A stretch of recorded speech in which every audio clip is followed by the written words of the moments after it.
Folks, this is Women Wrestlers You Should Know, brought to you proudly by Premier Pro Wrestling. I'm Wendi Richter, and today we're going to honor the WWE Hall of Famer, Wendi Richter. Wendi Richter grew up in Dallas, Texas, and before she entered the sport of professional wrestling, she worked on her family's ranch and took part in rodeo competitions. She attended Bossier High School, where she participated in volleyball, track, and cross country. She later majored in computer programming at Dallas Dragones Business College. In the 1980s, she moved to Crystal River, Florida. So what do we know about Miss Richter?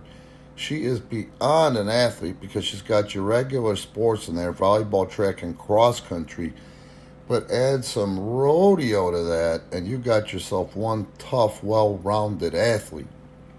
After leaving the wrestling business, Richter worked as a real estate agent.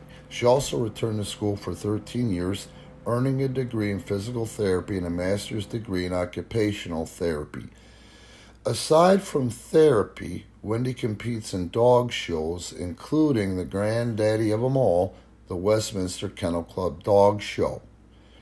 Now, this is something else because this is a woman with not only brains and not only the physical attributes and, of course, that resume when it comes to what it would take to be a good professional wrestler and make it to the top where she really was at the top.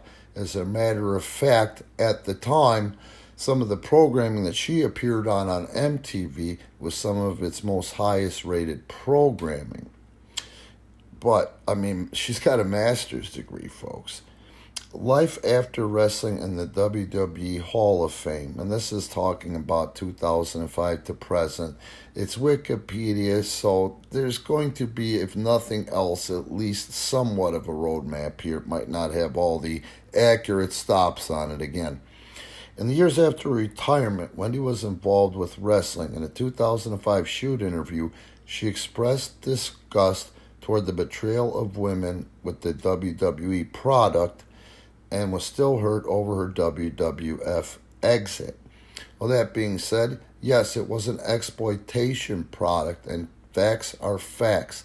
The TNA Knockouts division, incepted originally in the middle of 2006-2007, was when Dutch Mantel had the idea of upgrading that so women weren't just looked at as a sideshow, added attraction, eye candy, bra and panties, mud wrestling, special attraction matches, man. Women had really proved themselves as athletes in how many other sports at the time. It was time to refine it for our industry, pro wrestling, my industry, pro wrestling. You know, then all you had to do was look good in '05, and it wasn't just WWE, WWF. Yeah, I guess in '05 it was WWE. But it was most of your sports, you know, so we can't always point the finger in WWE shame. Do you understand what I'm saying? Anyway, she was able to get over what was the internet loves to call the original screw job, where Wendi Richter was getting paid less than the undercard. As a matter of fact, in 1985, she was getting paid 2/3 less than the undercard was, and she was a top attraction. She was the champion at the time, and the time came for her to renegotiate, and she refused to not get what she was worth. She didn't ask for anything exorbitant. She wanted to be paid what everybody else was getting paid, which was more than fair.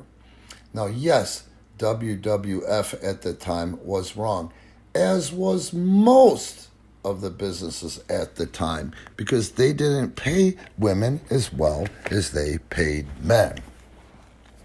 So that being said, Wendi Richter had the World Wrestling Federation Women's Championship title, which was for the first time ever. It actually meant something on the large scale, nationally, which of course transpired into internationally, especially in Japan. The problem was that they didn't want to pay her more money, so they pulled this original scam with fabulous moolah under a mask and a fast count or non-submission or some sort of goofy thing where everybody knew Wendi Richter didn't drop the title, and as society goes, they just forgot about it and blew it off, and Miss Richter moved on.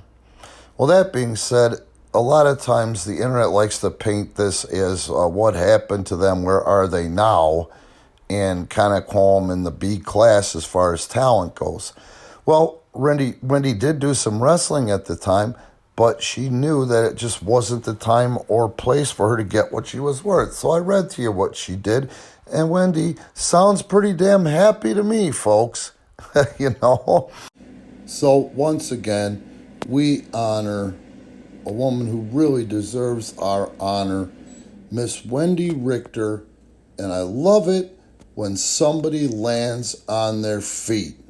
Women wrestlers, you should know, brought to you by Premier Pro Wrestling. At least be cool, like and subscribe, and you can see how to support Premier Pro Wrestling on the links in the description.